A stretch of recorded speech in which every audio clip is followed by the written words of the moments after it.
Buenos días jóvenes, bienvenidos a otra clase de Biología General.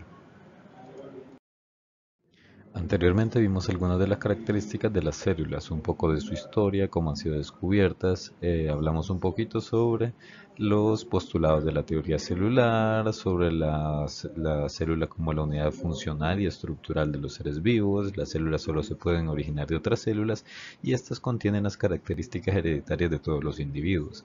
Ahora vamos a hablar un poco de la clasificación de las células.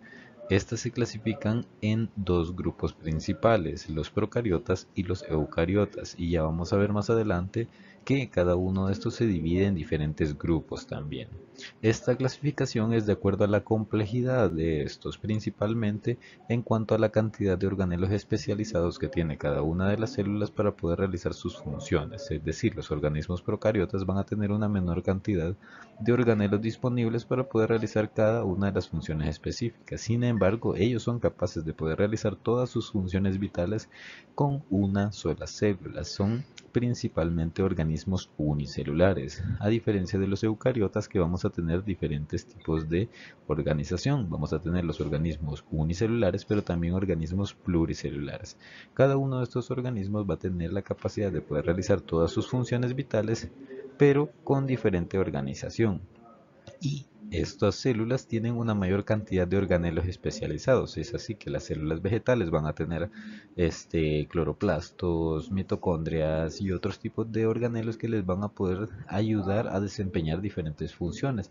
Aunque cabe aclarar que muchas de las células que son de tipo procariota pueden realizar funciones similares a las de las células eucariotas. Sin embargo, las realizan en organelos distintos o en secciones distintas de su célula, como vamos a ver más adelante. Este video va a tratar principalmente sobre la célula procariota. Vamos a hablar sobre los procariotas, sus características y algunas formas de las células. Para la clase siguiente vamos a hablar sobre las células eucariotas, células animales y células vegetales.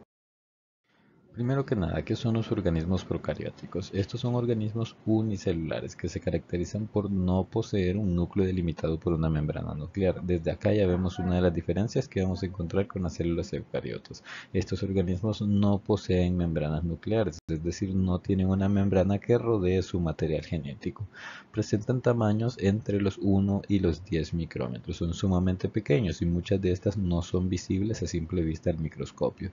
Los seres más representativos de estos son las bacterias. Acá les tengo un ejemplo del Streptococcus mutans, el cual se encuentra asociado con la caries dental. Se encuentra en la cavidad oral y puede generar algunos problemas en cuanto a las caries si hay un desbalance en la microflora que se encuentra en la placa dental. Y eso es lo que nos dice acá: es un microorganismo cariogénico asociado a la caries dental. Afecta al darse un desbalance natural de la microflora de la placa dental. Entonces, todos vamos a tener en cierta cantidad estos Streptococcus mutans. Sin embargo, el desbalance de estos, el aumento desmedido, es lo que puede ocasionar enfermedades en la cavidad bucal. Este es un ejemplo de los organismos procarióticos que vamos a estar viendo. Pero para entender cómo funcionan estas células es necesario hablar principalmente de la estructura de estas células, cómo están formados, qué les permite el poder vivir como lo hacen a pesar de ser organismos en teoría más sencillos o menos evolucionados que las células eucariotas. Las células procariotas poseen una menor cantidad de organelos que las células eucariotas. A continuación se describen los principales organelos. Comenzamos a hablar de la membrana plasmática. Esta es una estructura flexible que delimita la célula. Es la misma función, digamos, en este sentido, que la membrana de las células eucarióticas. Y permite intercambiar materia y energía con el medio exterior, que era una de las características que veíamos que tiene que tener una célula para ser una célula, de acuerdo a los postulados de la teoría celular. Posee pliegues internos. Aquí ya cambia en cuanto a la célula eucariota. Estos pliegues internos, denominados mesosomas, sirven para la nutrición de la célula, es decir, mediante estas estructuras la célula va a poder ingerir diferentes nutrientes o elementos. ¿Qué otras funciones puede tener la membrana plasmática? Y que la diferencia de la membrana plasmática de las células eucariotas, por ejemplo, la síntesis de ATP.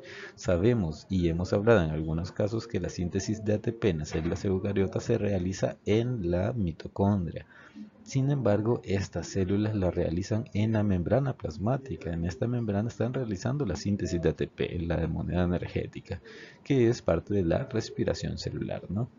Biosíntesis de lípidos, entre otras funciones, las cuales las realiza la membrana plasmática.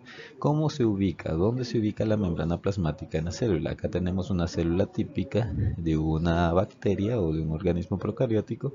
Vemos que tiene algunas estructuras externas que pueden ser pilus, pueden ser flagelos, fimbrias y otros que vamos a ver más adelante. Tienen una cápsula, que es esta sección de acá verde que la recubre y la protege del exterior. Tiene una célula, una pared celular, que es esta verde con otra tonalidad, esta otra verde que está acá, que es la pared celular, que está principalmente constituida de peptidoglucanos, que vamos a ver más adelante. Tenemos una membrana plasmática, seguida entonces de la pared celular. Y después de la membrana plasmática tenemos el citoplasma. Entonces, citoplasma es la parte líquida dentro de la célula, luego va la membrana celular, luego la pared celular y luego la cápsula de la célula. En el interior podemos ver acá el nucleoide, dice que es una región en la que se encuentra el material genético. Sin embargo, no hay una membrana que lo rodee, entonces no podemos decir que hay un núcleo, sino que es una región o una zona nucleoide. Tenemos el citoplasma, los ribosomas, que son de los organelos que van a estar presentes en este tipo de células. Ya sabemos para qué funcionan. Los ribosomas sirven para la generación de cadenas polipeptídicas de acuerdo a la información que traigan desde el ADN, los ARN mensajeros. El segundo organelo es la pared celular bacteriana. Esta nos dice que es una envoltura rígida. Está, como ya dijimos, sobre la membrana plasmática, es decir, yendo de adentro hacia afuera, está afuera, pegado a la membrana plasmática. Esta estructura le provee de elasticidad, resistencia y protección a la célula. Permite a la célula absorber agua sin reventar, es decir, las bacterias generalmente no tienen bombas, como en el caso de los protozoarios, que es uno de los organismos que vimos en el laboratorio, como los paramecium, que tienen una bomba en el interior que les permite regular la cantidad de agua que tienen adentro. Estas bacterias o estas células, muchas o la mayoría no poseen este tipo de bombas, entonces tienen que tener una estructura rígida, algo que las proteja del exterior. ¿Por qué? Porque ellas van a absorber grandes cantidades de agua porque se encuentran en medios acuosos. Esa agua que van a absorber tiene que estar encerrada en cierta estructura, en este caso es la pared celular. Si no tuvieran pared celular, la célula se hincharía y por turgencia esta explotaría, es decir, necesita esta pared para poder mantener su estructura intacta. Vamos a ver, la mayoría de las bacterias poseen una pared celular formada de esto que les decía, peptidoglucanos. A diferencia, vamos a ver que las células eucariotas tienen diferentes constituciones. En el caso de las células vegetales, la pared celular va a ser de celulosa. En el caso de las células de los hongos, va a ser de quitina.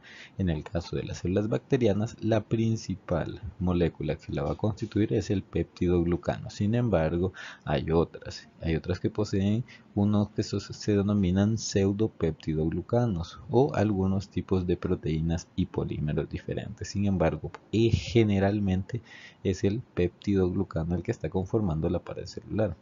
Ahora, tenemos dos tipos de bacterias que vamos a ver más adelante cuando hablemos de la clasificación. Tenemos las que son de tipo gram positiva y gram negativa. Gram es de acuerdo al tipo de tinción que se utiliza para poder ayudar a colorear las imágenes y las células y por poder identificar si es una gram negativa o gram positiva. Las bacterias gram positivas van a tener una pared celular expuesta hacia el medio extracelular y después tenemos la membrana plasmática, pero esta pared de peptidoglucanos es de gran tamaño, a diferencia de las gram negativas. Las gram negativas tienen una membrana celular externa y tienen otra membrana interna, membrana plasmática interna. En medio de esas dos membranas vamos a encontrar la pared celular de peptidoglucanos que se encuentra, digamos, de menor tamaño y en medio de las dos membranas. Una de las características que tienen algunos antibióticos, si vieron un video que les publiqué en el grupo de WhatsApp, ahí les dije a su representante que les publicara un video. En ese video se hablaba de los antibióticos y de la creación de superbacterias y eso.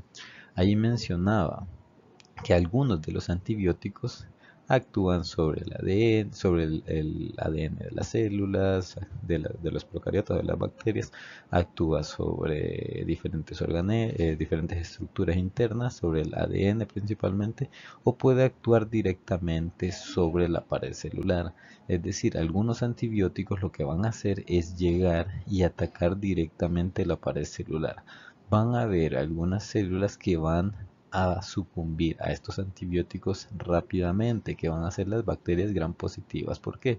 Porque la pared celular de estas bacterias está expuesta directamente hacia el medio extracelular. Es decir, cuando llegue el antibiótico directamente va a estar expuesta a la pared. Entonces el antibiótico va a llegar y va a atacar los peptidoglucanos o la constitución de la pared celular.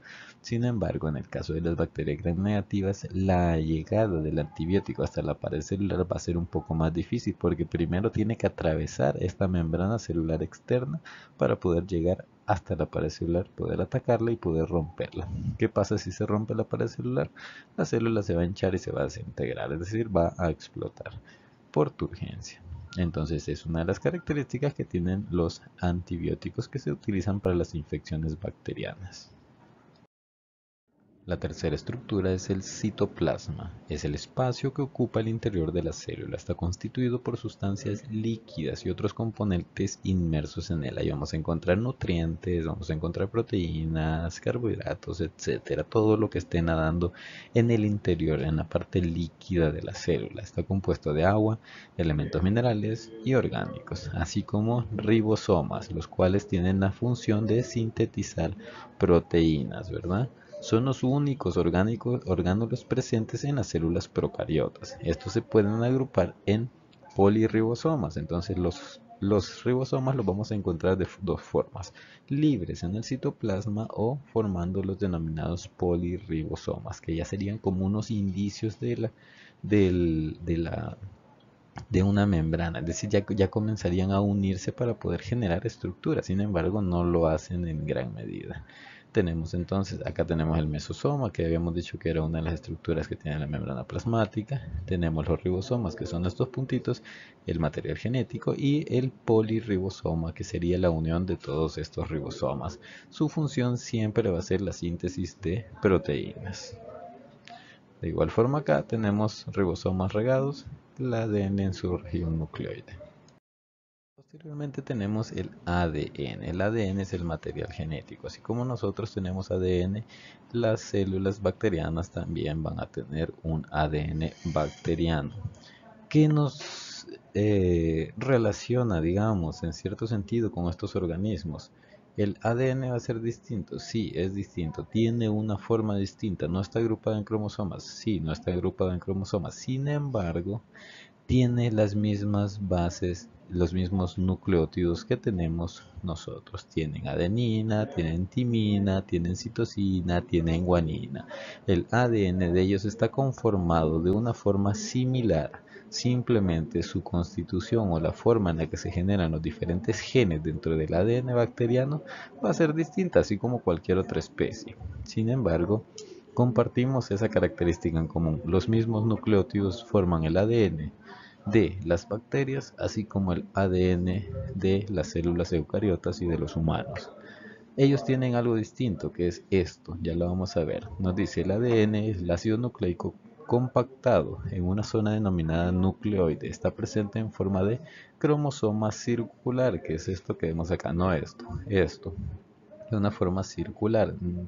Si lo extendemos, digamos que podríamos ver como una forma de círculo. Generalmente es un único cromosoma, es decir, no tiene una forma cromosómica como los cromosomas de nosotros, de las células animales o vegetales, pero es esto lo que se le denomina un cromosoma. Por tanto, tiene solo una copia de material genético, a diferencia de nosotros que tenemos diferentes cantidades de copias de material genético dependiendo de la especie. ¿Cuál es la función? La misma, portar la información genética de la célula.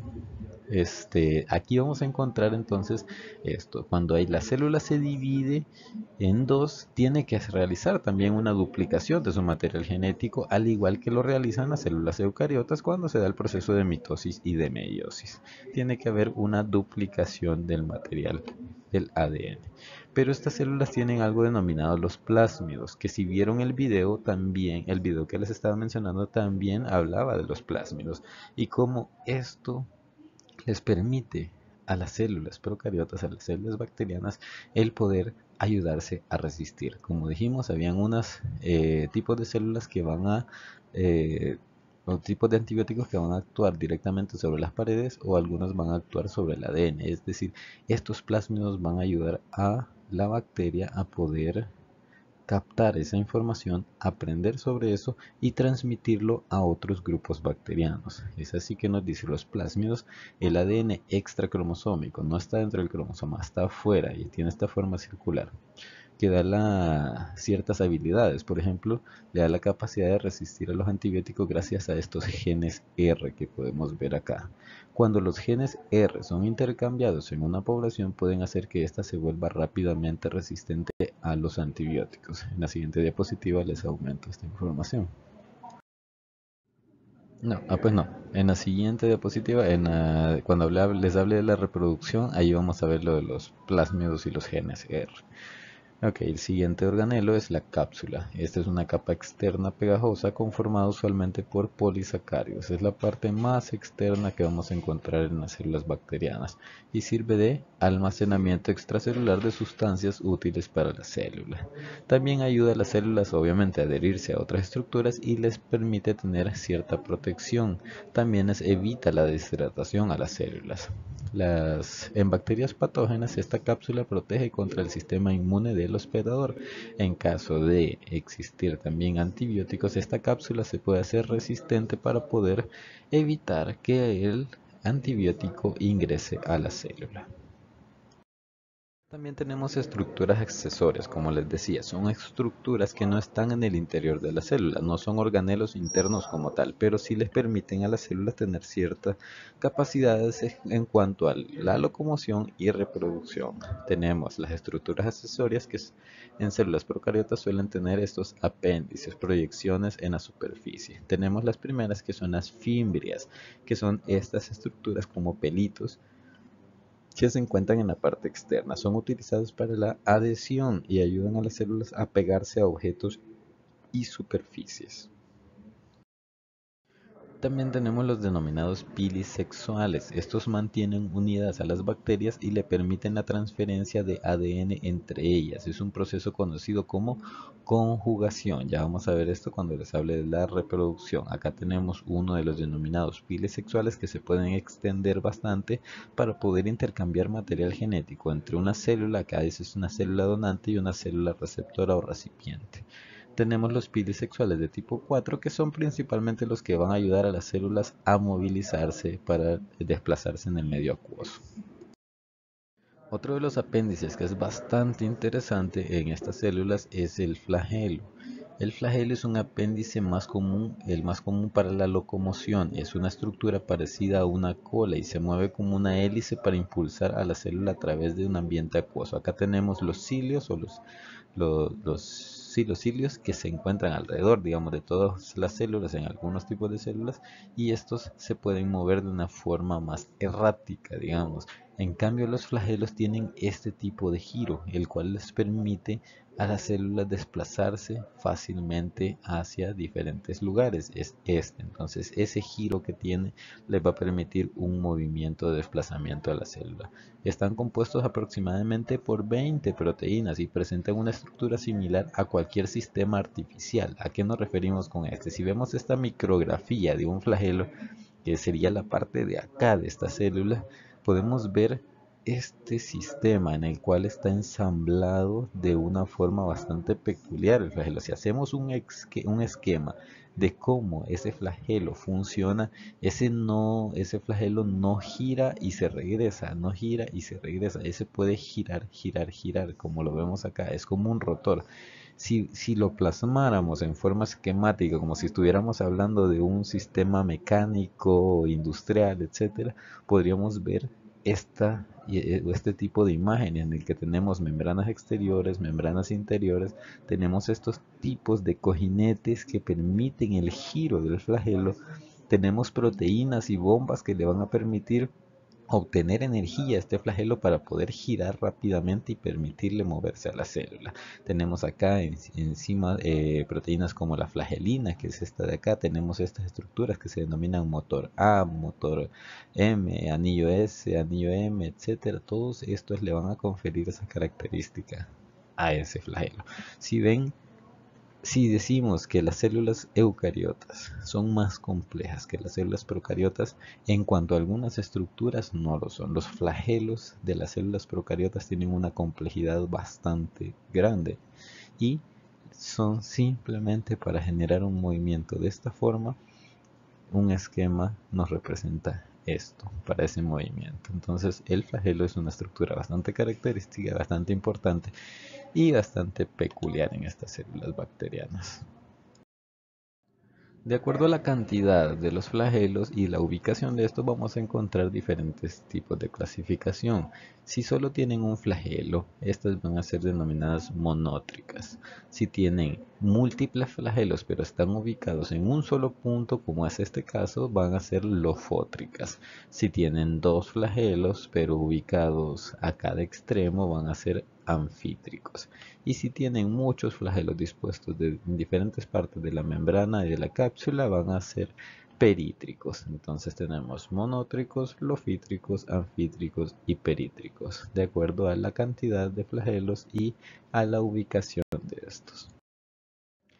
Las células procariotas entonces se van a dividir en dos grupos principales, las arqueobacterias y las eubacterias. Cuando hablamos de arqueobacterias nos estamos refiriendo a aquellos tipos de bacterias que tienen características arcaicas, digamos, pero su principal característica es que pueden habitar en ambientes extremos, es decir, en los ambientes en los que las células bacterianas normal no podrían vivir, principalmente por ausencias de algunos elementos o por extremos en algunos elementos o minerales. Por ejemplo, las bacterias metanógenas se encuentran en ambientes ricos en metano, como la arqueobacteria Metanococcus haminchi, la cual se encuentra en diferentes tipos de aguas termales, principalmente relacionados con aguas de tipo volcánica. Entonces, este tipo de bacterias habita en estos tipos de ambientes nada más. Las halófitas, como es el caso de Halobacterium salinarum, que se encuentran en ambientes ricos en sal. Esta bacteria es muy abundante en el mar muerto, el cual, como sabemos, tiene una alta densidad de acuerdo a la cantidad de sal que posee en su interior. Esa bacteria entonces es capaz de resistir esos niveles de sal y ya se adaptó para poder resistir y vivir en ese ambiente. Luego tenemos las termoacidófilas que viven en ambientes ácidos y de altas temperaturas, como es en el caso de Sulfulobus ácido caldarius, que también está asociada a diferentes aguas termales o geysers que se encuentran en el interior de los océanos, pero que están relacionados con este aguas provenientes de actividades volcánicas. Entonces todas esas bacterias, que son las arqueobacterias, se encuentran en ambientes extremos. La clasificación puede ser mucho más grande. Acá les estoy presentando nada más tres de este grupo. Vamos a ver que las eubacterias también tienen una clasificación más grande, sin embargo solo vamos a hablar de las bacterias en general. Acá podemos ver este cladograma en el que podemos apreciar que la cantidad de organismos procarióticos es más grande que la que vamos a ver. Me imagino que cuando ustedes lleven microbiología les van a ampliar este esquema en el que tenemos los organismos más básicos, digamos, de las bacterias, que son los Aquifex. Tenemos los Thermodesulfobacterium, Thermotoga, Green non-sulfur bacteria y así cada una de estas hasta llegar a las proteobacterias. Entonces todas estas son diferentes tipos de bacterias que tienen diferentes tipos de constituciones en sus células y se encuentran en ambientes distintos. Pero lo van a ampliar más en las siguientes materias que van a llevar ustedes. Es así que vamos a ver que las eubacterias en esta presentación solo vamos a ver esta clasificación. Las bacterias gram positivas, gram negativas, bacterias rojas, espiroquetas y cianobacterias. Estas son las eubacterias, las bacterias verdaderas, digamos. Las anteriores eran las arqueobacterias que vivían en ambientes inhóspitos para otros tipos de bacterias. Estas se encuentran en ambientes un poco más amigables y más conocidos por nosotros. La primera clasificación son las bacterias gram positivas y bacterias gram negativas. Estas se clasifican de acuerdo a la estructura de la pared celular, que es lo que les había mencionado. Las bacterias gram positivas se tiñen de violeta azul oscuro con la tinción de gram. Posee cerca de un 90% de peptidoglucano en su pared celular. Entonces esta accede a esos peptidoglucanos y los tiñe. Se tiñen de violeta o azul oscuro. Es esto que tenemos acá, bacterias gram positivas. Si recordamos la imagen de la pared celular de las células procariotas, veíamos que la pared de las células gram positivas era de gran tamaño y se encontraba en la parte externa de la célula. Sin embargo, en la tipo de gram negativa se encontraba en medio de dos membranas celulares. Esta característica hace que se evite que la tinción de gram penetre hasta la pared celular de en medio de este tipo de células. Entonces la membrana celular que se encuentra en la parte externa evita que se dé la tinción. Por eso en estas se tiñen y estas no se tiñen. Cabe recalcar que las bacterias gram positivas y gram negativas se pueden encontrar en los siguientes peldaños de la clasificación. Ahora entramos a las bacterias rojas. Estas son capaces de producir energía a partir de la fotosíntesis. Vean, estas bacterias ya son capaces de realizar fotosíntesis. No solo las células eucariotas realizan fotosíntesis, las células vegetales, sino que estas bacterias rojas ya realizan un tipo de fotosíntesis que permite la producción de oxígeno. Poseen pigmentos de bacterioclorofila A o B, junto con carotenoides. Esto les dan una coloración roja, rosada o color vino. ¿A dónde realizan la fotosíntesis de estas células? Sabemos que ellas no tienen organelas, no tienen cloroplastos, entonces ellas van a realizar la fotosíntesis, vean, en su membrana celular. Entonces, la membrana celular les va a permitir a este tipo de células realizar fotosíntesis. ¿Qué significa esto? Cuando el mundo comenzó, habíamos hablado de la endosimbiosis, habíamos hablado del jugo de nutrientes que existía en el tiempo pasado, al inicio de todo, ¿no?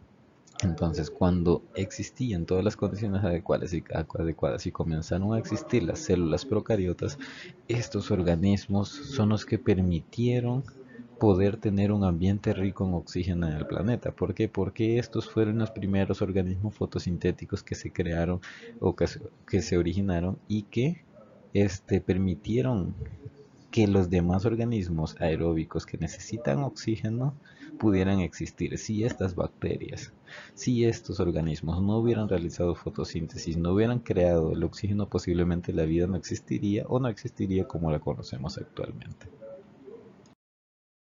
Otro de los grupos son los denominados espiroquetas. Estos son de tipo gram negativo, lo que les decía. Esta clasificación puede estar en los siguientes peldaños. Son de tipo gram negativo con células alargadas y enrolladas helicoidalmente. Acá podemos ver uno de los ejemplos, que es el Triponema pallidum, que tiene esta forma. Se distinguen de las demás por un flagelo axial situado, nos dice, entre la envoltura celular externa y el espacio periplasmático. Acá, entonces, entre la membrana plasmática y quiero ver, entre la envoltura celular externa y un espacio que se encuentra sobre esa envoltura, vamos a encontrar el flagelo. Esto le permite a la célula desplazarse de esta forma, similar a un sacacorchos, por eso se denominan espiroquetas. Este es el ejemplo del Triponema pallidum, ¿no? Que es una bacteria relacionada con enfermedades de transmisión sexual. Por último tenemos a las cianobacterias. Estas son bacterias capaces de realizar fotosíntesis oxigénica.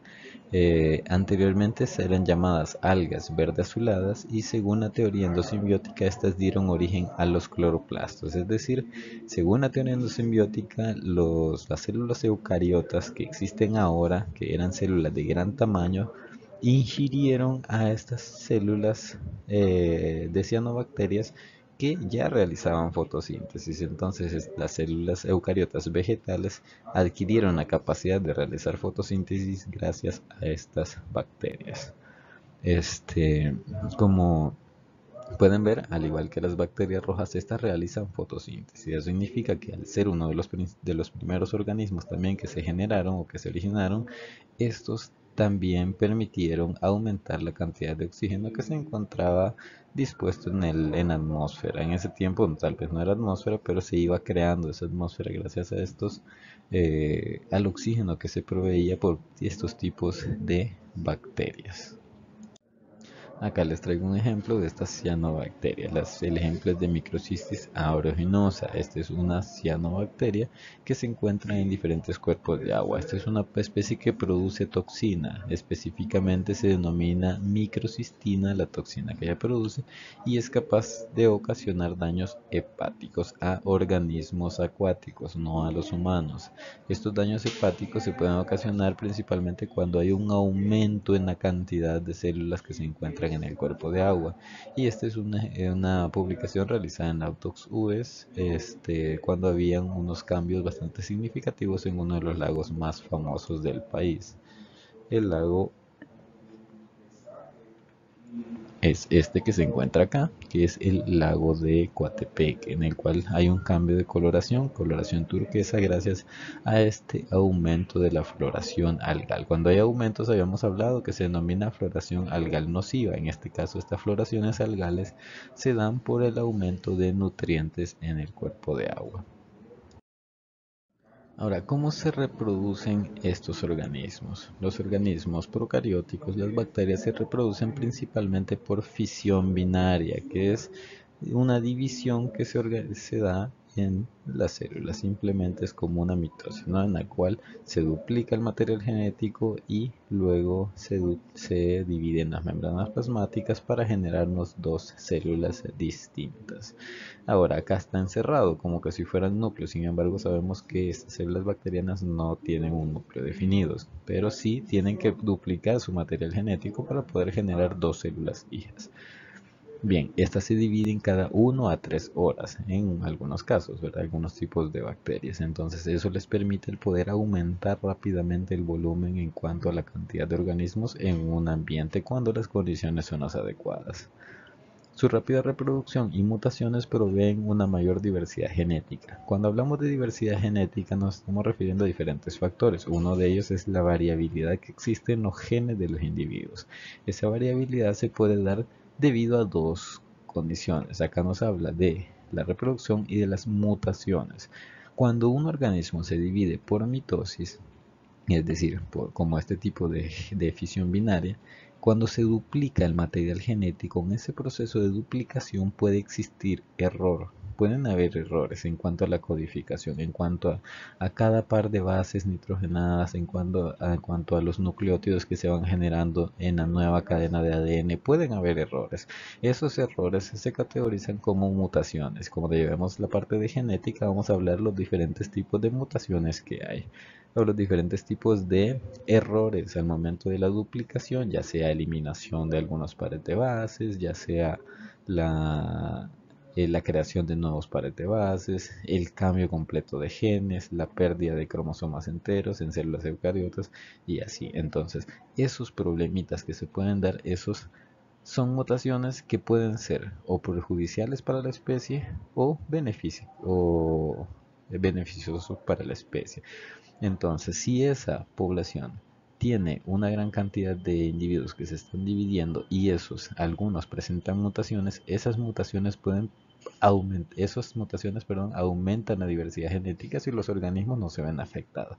Y esas pequeñas mutaciones pueden ayudar a los organismos en cuanto a las células bacterianas a poder resistir a algunos efectos del medio ambiente. Entonces, si esas mutaciones les favorecen, las poblaciones se van a ver beneficiadas.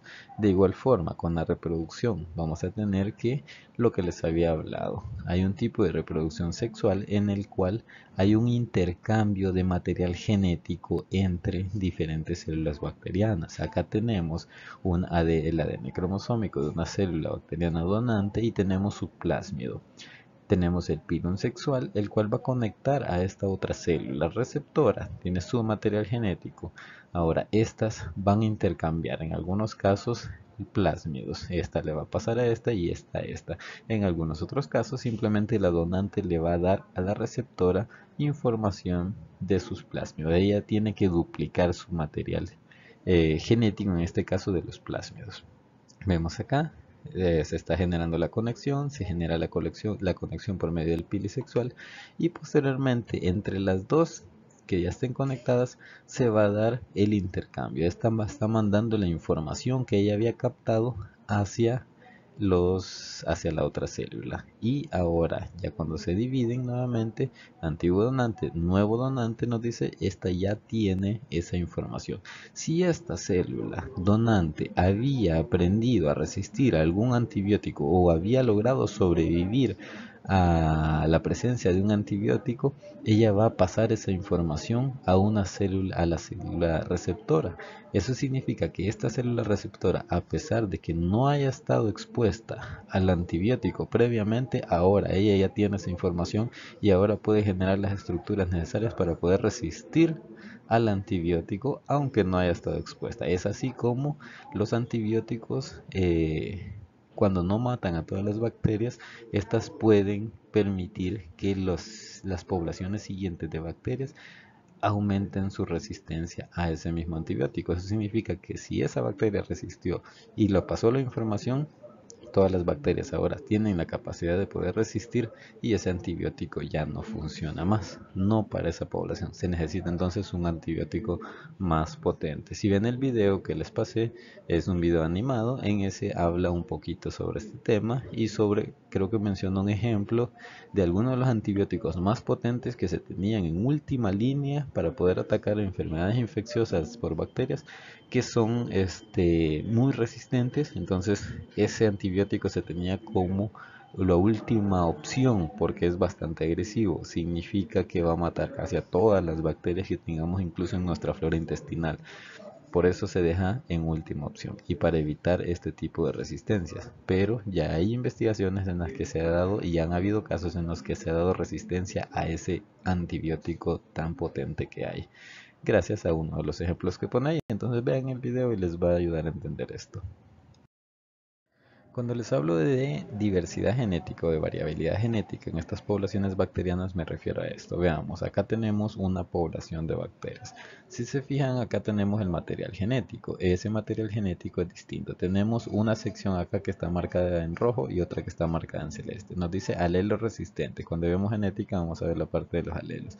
Simplemente son partes de genes, partes de las secciones de ADN, las cuales son distintas en estas y en estos individuos. ¿Por qué son distintos? Porque venían por una reproducción sexual con individuos de diferentes poblaciones, porque gracias a mutaciones en cuanto al momento de duplicación de su material genético para realizar la fisión binaria, se dio un error ahí y ahora esta cadena de ADN es distinta a esta. Entonces todos esos factores van a influir. Ahora, eso significa que hay variabilidad, hay más variabilidad que si todos fueran celestes. Entonces, ese aumento de variabilidad puede ser beneficioso o perjudicial para la especie.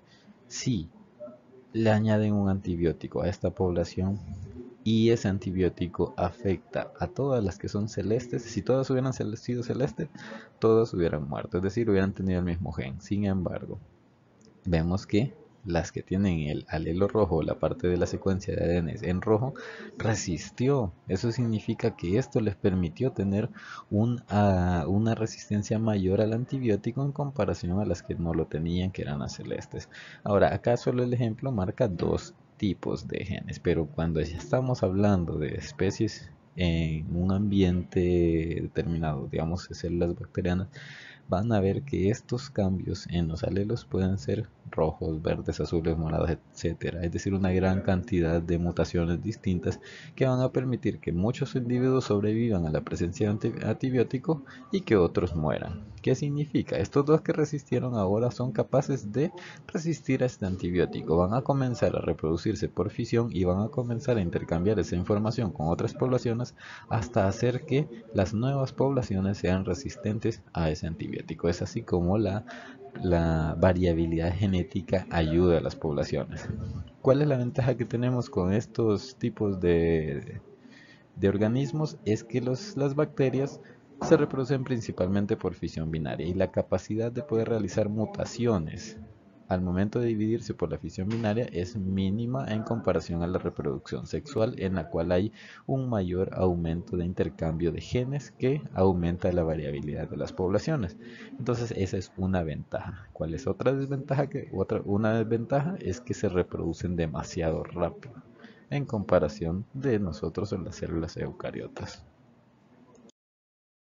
Estas son las formas de las células procariotas. Vamos a encontrar una gran cantidad de formas. Vamos a enfocar en cuatro, en los cocos que tienen forma esférica, que se pueden agrupar en uno, dos, un racimo que sería como los estafilococos, en línea como los estreptococos y así, ¿no? Estos son los cocos, que son varias celulitas redonditas agrupadas. Tenemos los bacilos que tienen forma de bastón, que se pueden agrupar en diplobacilos si son dos, estreptobacilos si son muchos, empalizadas si se disponen en esta forma, cocobacilo que es una mezcla entre cocos y bacilos y así. Tenemos los espirilos que tienen forma de hélice, que son estos que vemos acá, los vibrios que tienen forma de coma, que serían estos como estos de acá, como un frijolito. Si los vemos al microscopio vamos a ver los cocos en un aumento de 40x, los veríamos como puntitos nada más, los bacilos como estos bastoncitos, los espirilos los veríamos así y las espiroquetas las veríamos de esta forma. Entonces son las diferentes formas de verlos. Ahora, para poder observarlos muchas veces se necesitan de técnicas especiales para poder realizar estas preparaciones microscópicas. Por último, les muestro esta diapositiva en la que hablamos de la importancia de las bacterias y de las células procariotas. ¿Qué sucedería si las procariotas desaparecieran o no hubieran existido? Si no hubieran existido los organismos procarióticos, como ya dijimos, las cianobacterias, organismos procarióticos fotosintéticos no hubieran existido, no hubiera habido oxígeno para poder vivir para los organismos eucarióticos que necesitan el oxígeno, ¿no? Entonces, desde ahí ya la vida hubiera cambiado significativamente. Tenemos otros tipos de bacterias que tienen diferentes funciones. Por ejemplo, tenemos los ciclos biogeoquímicos de los que habíamos hablado en un inicio cuando hablamos del agua, por ejemplo, el ciclo del agua. Así hay ciclos para diferentes elementos, como es el caso del nitrógeno. El caso del nitrógeno tenemos un tipo de nitrógeno atmosférico, pero hay organismos que fijan ese nitrógeno para poder incorporarlo a la superficie del suelo. Estos organismos son procarióticos fijadores de nitrógeno, convierten el nitrógeno atmosférico NH2 en amoníaco NH3, el cual ya es una molécula que tiene nitrógeno que está disponible para las plantas. Eso significa que le ayuda a incorporar nitrógeno a los organismos y nitrógeno es importante para formar las moléculas biológicas. Ya dijimos el CHOMS, ¿no? Carbono, hidrógeno, nitrógeno, oxígeno, fósforo y azufre, ¿no? Entonces el nitrógeno es importante para formar proteínas, para formar nucleótidos, para formar ácidos nucleicos. Entonces necesitamos la incorporación de nitrógeno y ese nitrógeno las plantas lo incorporan gracias al nitrógeno que se encuentra en el suelo. ¿Quiénes fijaron ese nitrógeno? Los organismos procarióticos fijadores de nitrógeno.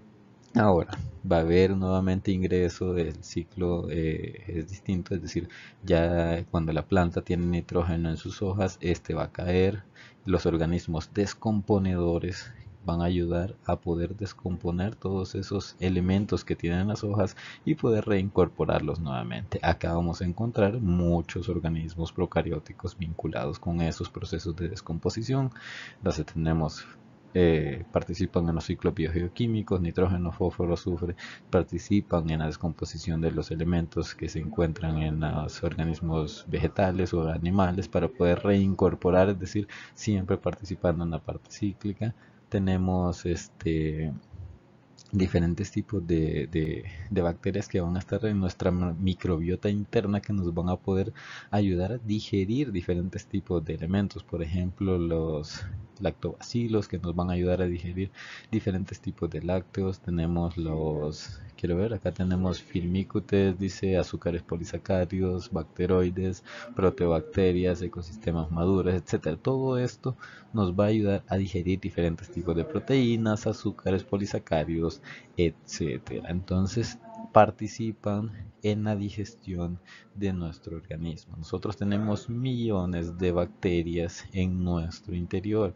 En nuestro sistema digestivo tenemos bacterias que son muy benéficas y que nos ayudan a poder mantener una nutrición adecuada. Y tenemos otros tipos de bacterias que van a ser dañinas para los organismos. Ejemplo, Bacillus cereus, que tiene esta forma, tiene estos tipos de flagelos, los cuales este tipo de bacteria puede producir una intoxicación con diarrea y vómito, y puede ocasionar graves problemas en la salud. Entonces, vemos la importancia.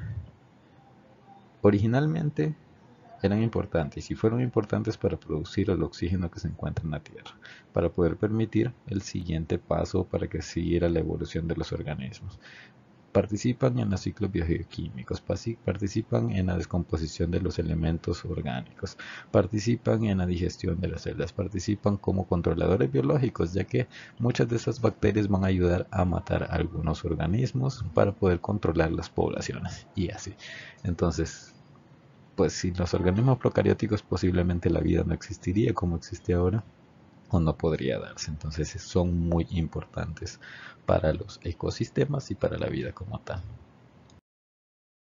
Acá terminamos con la clase de los organismos procarióticos y quedamos pendientes con el tema de los organismos eucarióticos. Cualquier duda, ya saben, la pueden hacer a mi correo o al foro de participación de cada semana. Feliz día y cuídense, chao.